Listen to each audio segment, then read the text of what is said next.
உத்தரப்பிரதேசத்தில் பள்ளி வாசலிலேயே சிறுமி கடத்தப்பட்ட சம்பவம் அதிர்ச்சியை ஏற்படுத்தியிருக்கிறது. கூடுதல் விவரங்களை செய்தியாளர் ரமேஷ்குமார் வழங்க கேட்கலாம். ரமேஷ்குமார், வணக்கம். இந்த சம்பவத்தில் முதற்கட்ட விசாரணையில் என்ன தகவல் கிடைத்திருக்கிறது? முழு விவரங்களை சொல்லுங்க. உத்தரப்பிரதேச மாநிலம் நொய்டாவில் பள்ளி வளாகத்திலேயே அந்த பள்ளியில் படிக்கக்கூடிய மாணவி ஒருவர் பட்டப்பகலில் கடத்தப்பட்டது அதிர்ச்சி ஏற்படுத்தி இருக்கிறது. உத்தரப்பிரதேச மாநிலம் நொய்டாவில் அன்னை தெரசா என்கிற ஒரு தனியார் பள்ளி இருக்கிறது. அந்த பள்ளியில் படிக்கும் 12ஆம் வகுப்பு படிக்கக்கூடிய மாணவர் சக மாணவிகளோடு பள்ளிக்கு சென்று கொண்டிருந்த போது பள்ளியின் வாசலிலேயே ஒரு நபர் காரை வைத்தபடி நின்று கொண்டிருக்கிறார். பின்னர் பள்ளிக்கு வந்த அந்த மாணவியிடம் பேச்சு கொடுத்த அந்த நபர் மாணவியை வலுக்கட்டாயப்படுத்தி காரில் ஏற்றி பின்னர் அங்கிருந்து கடத்தி சென்றிருக்கிறார். இது குறித்து பள்ளி நிர்வாகம் உடனடியாக காவல்துறைக்கு தகவல் தெரிவித்ததை தொடர்ந்து சிறப்பு குழுக்கள் அமைக்கப்பட்டன.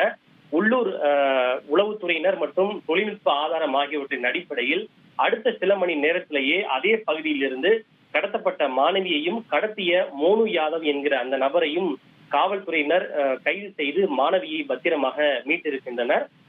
அந்த மோனு யாதவ் இதற்கு முன்பு அதே பள்ளியில் படித்த முன்னாள் மாணவர் என்று கூறப்படுகிறது. அவருக்கு வயது 19.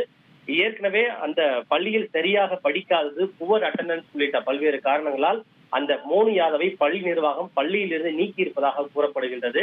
இருப்பினும் அவர் இந்த மாணவியை ஏன் கடத்தினார் என்பது குறித்து இன்னும் ஒரு தெளிவான தகவல் இல்லை. அது குறித்து காவல்துறையினர் விசாரணை மேற்கொண்டு வருகின்றனர். தற்போது அந்த கடத்திய மோனு யாதவ் என்கிற நபரை காவல்துறையினர் கைது செய்து சிறைக்கு அனுப்பி இருக்கின்றனர். அவரிடம் தொடர் விசாரணையும் நடத்தப்பட்டு வருகிறது. ட்ரெண்ட ஃப்ரெண்ட் ஆக்கிக்கோங்க. தந்தி டிவியின் சப்ஸ்கிரைபர்ஸ் அண்ட் ஃபாலோவர்ஸ் குடும்பத்துல நீங்களும் இணையுங்க.